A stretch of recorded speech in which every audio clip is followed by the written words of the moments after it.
Colombia has been involved in multiple conflicts for more than a decade and has been suppressed by pain and suffering.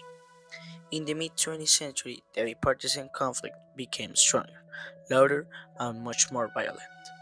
The Liberal Party and the Conservative Party created a division of such magnitude that even today it is clear to see how a country in search of fair democracy for all was corrupt by internal strife. This is the story of violence throughout the bipartisanship, a period of time that not only transformed the Colombian people, but also cast a rupture in our country's history. The roots of violence lie deep within the Colombian people, from social inequality to the political exclusion of different groups, from the assassination of Jorge Eliezer Gaitan to the agreements and reforms generated in search of peace. This story seeks to show a journey through our pain and suffering, attempting to show the people the mistakes that cannot be repeated and to heal the ones that caused by the conflict, leaving behind the terror and a history that should never have been told. This documentary seeks to show different viewers the main consequences of that period, analyze the political and social decisions that fueled the conflict, and rescue the victims who at some point needed help. Throughout life stories, testimonies, and interviews with victims and survivors, the documentary aims to shed light on the human cost of the conflict and the need of reconciliation and peace. The partnership in Colombia was not abstract political rivalry. It became a war that reshaped rural life, its economy, its life, and its memories. The two parties, liberal and conservative, turned ideologies into identity, and identity into target. What became as a political competition and as a cycle of represalial displacement and organized armed resistance. Historical code the decade of widespread civil conflict, La Violencia, roughly 1948 to 1958. It erupted in the aftermath of Jorge Eliezer Gaitan assassination in April 1948, and the massive riots known as El Bogotazo, but its violence was felt primarily in the countryside, where local land was disputed, and political loyalties became a pretext for massacres and forced disposition. The result, hundreds of thousands displaced, an entire social fabric torn apart. Now we have the testimony of one person who lived all this situation, or more exactly, her family, who lived in the period of time of the Jorge Eliezer Gaitán assassination. Buenas tardes, gracias por aceptar esta entrevista. ¿Podría contarnos cómo recuerda usted los años de la violencia bipartidista? Buenas tardes, pues realmente yo no, pues nunca estuve en esa época, pero mi abuelita sí. Ella estuvo viviendo como en esa época donde sucedió todo el tema del Bogotazo y eso. Pues ella lo que me ha contado, porque casi no le gusta hablar de eso, fue una época como muy oscura. Ella era joven y vivía acá en Bogotá y pues el país estaba dividido completamente, ¿sí? Entre los dos partidos. La gente tenía como mucho odio a las personas que no pertenecían a su partido, lo cual hacía un ambiente como muy hostil en la ciudad. Y todo se sintió como aún más fuerte el día que mataron a Jorge Eliezer Gaitán. Ese día, pues según me dice mi abuelita, cambió la vida de todos. Muchas gracias por esa pequeña respuesta. Siguiente pregunta, ¿cómo afectó eso su vida y la de su familia? No, pues fue un cambio terrible porque mi familia siempre había sido y continúa siendo liberal. Entonces en esos días ser liberal era como una sentencia, ¿sí? Algo que no se podía hablar con normalidad. De hecho muchos vecinos pues de mi abuelita y de la familia fueron perseguidos y los desaparecieron. Incluso pues tenemos un tío al cual simplemente lo desaparecieron. Una noche se entraron en la casa, se lo llevaron y pues nunca más volvimos a saber de él. Tristemente no se podía poner denuncias, era un tema como que no se podía hablar. Y desde entonces como que quedó o permaneció un miedo en la casa, no nos sentíamos en la confianza de poder hablar del tema con otros conocidos porque nunca sabíamos qué consecuencias podía tener lo que nosotros dijéramos.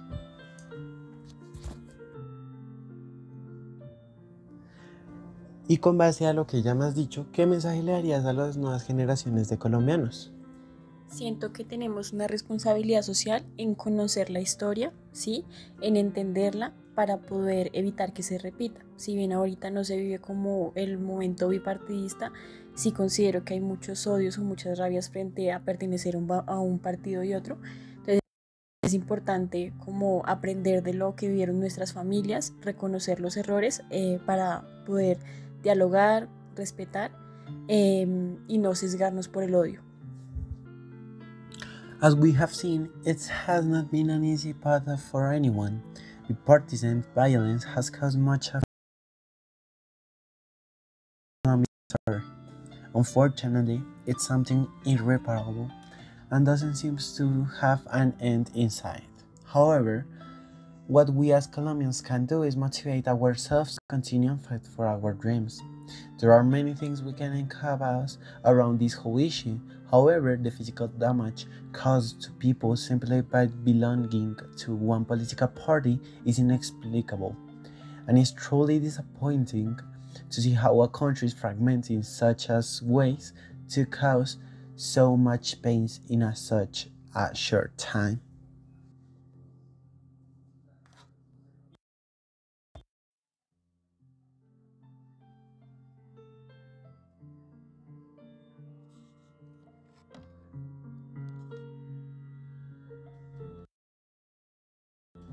Buenos días, yo soy Felipe Abella y hoy vamos a estar con la siguiente entrevista.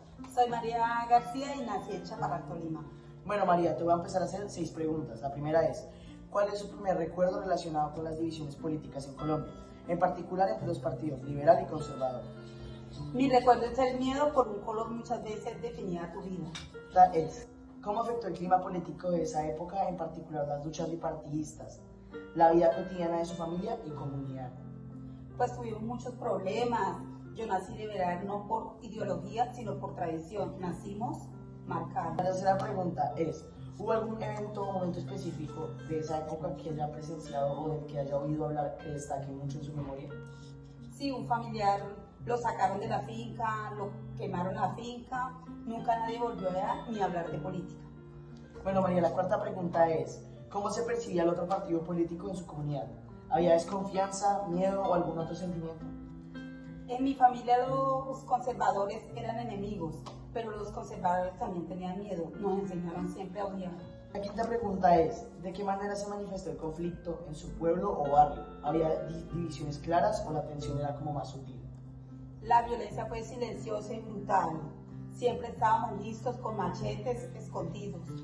Bueno, María, para la última pregunta, ¿puede compartir una historia personal sobre cómo usted o alguien que conoció se vio directamente afectado por el conflicto bipartidista? Yo tenía un amigo que con él jugaba cuando éramos pequeños. Siempre cuando éramos pequeños era el liberal y lo mandaron a otra vereda.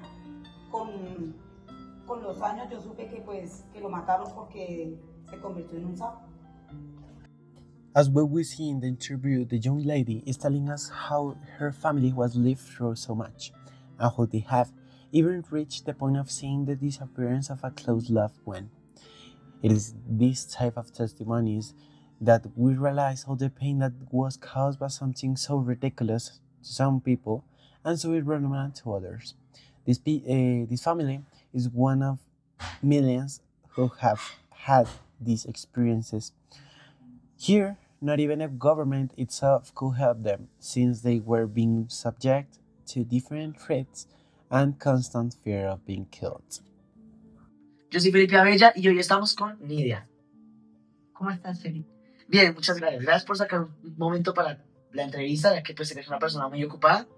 Bueno, te tengo 4 preguntas. La primera pregunta vendría siendo, ¿qué tipo de violencia física presenció o escuchó durante esa época? ¿Cómo impactó a la comunidad? Bueno, Felipe, es escuchada, porque pues, no tenía la edad para esa época, pero mi mamá nos contaba que ella pequeña, con mi abuela y mi abuelo, tenían que salir de noche, los perseguían por su partido político, entonces llegaban a la madrugada a cualquier momento y les tocaba salir corriendo, dormir en los potreros, meterse en el río. pasar toda la noche hasta que desocuparan la finca y ellos pudieran regresar. Si los encontraban, pues generalmente lo que pasaba era que los atacaban con machetes. Bueno, muchas gracias.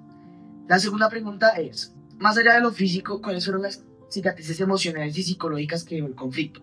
¿Puedes describir el miedo, la desconfianza o el... Pues mi mamá hablaba mucho del miedo, sin embargo yo puedo decir que es el dolor, porque debido a todas estas salidas, tener que dormir afuera, pues mi abuelo sufrió mucho de salud y se enfermó muy rápido, tuvo una lesión en los riñones muy grave y él murió joven. O sea, yo no lo pude conocer, pero sí tuvimos ese dolor durante toda nuestra vida con mis hermanas porque mi mamá lo manifestaba también, que nos hubiera podido acompañar más tiempo, que él era una persona muy respetada, pero no pudimos disfrutar de él nunca. Bueno, la tercera pregunta es, ¿cómo impactaron la violencia y la persecución política sus relaciones con vecinos, amigos o incluso familiares que tenían opiniones políticas diferentes? El tema era bien marcado según lo que me cuentan a mí y mi madre, y es que ellos tenían que escoger sus amistades. No era libre como hoy en día, yo soy amiga de cualquier persona, no importa nada de sus creencias o sus religiones, etc. Simplemente solo podían ser amigos de aquellos que pertenecían a la misma tendencia política y a los demás no los podían ni saludar. Ok, y para finalizar, te tengo la última pregunta que es, ¿recuerda algún momento en el que tuvo que tomar una decisión difícil debido a las divisiones políticas de la época? Sí, claro, mi abuelo ya era tan perseguido en esa época que ellos pues eran de un pueblo de Boyacá, pero él ya había comprado un local en Tunja para colocar allá un almacén de telas y irse definitivamente del pueblo porque pues ya el tema era insoportable. Sin embargo, como les decía, pues el plan quedó en eso porque él murió antes de poderlo llevar a cabo. Bueno, muchas gracias Nidia por la entrevista. A ti, Felipe. The interviews with Maria Garcia and Nidia Rincon reveal the deep emotional and social wounds left by the bipartisan conflict in Colombia. Both testimonies offer a personal window into how political violence extended beyond the battlefield, destroying families, friendship, and health. Maria Garcia's story centers on the tragic death of her friend, a victim of the political confrontation between liberals and conservatives. Through her words, we can sense that not only the pain of loss, but also the fear and uncertainty that surrounded everyday life during that time. Her friend's death was not just a statistic, it represented the loss of trust, innocence, and community. Maria's experience reflects how the conflict turned ordinary citizens into casualties of ideologies they often did not belong to. Her grief illustrates how political hatred invaded them even in the most personal spaces, leaving trauma that could last generations. In Nidia Rincon's case, the damage took another form, but was equally devastating. Her grandfather did not die directly from violence, but from an illness in his kidneys, which was aggravated by the harsh conditions caused by the conflict. The stress, displacement, and lack of medical care during those years contributed to his suffering. Nidia's testimony reminds us that war harms not only through weapons, but also through the destruction of public health, the environment, and the basic stability people need to survive. Her grandfather death symbolizes the silent victims of war, the ones who suffered indirectly but deeply.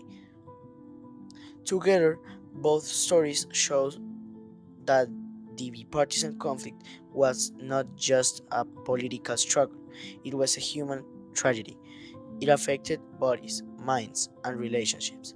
These voices highlight the need to remember the past, not only throughout historical facts, but throughout the lived experience of those who endured its consequences. Their memories are acts of resistance and a call for peace and empathy in a country still healing from its divisions. As a conclusion, the partisan conflict in Colombia was not merely a political rivalry, but a deep human tragedy that irreversibly altered the fabric of rural life and society.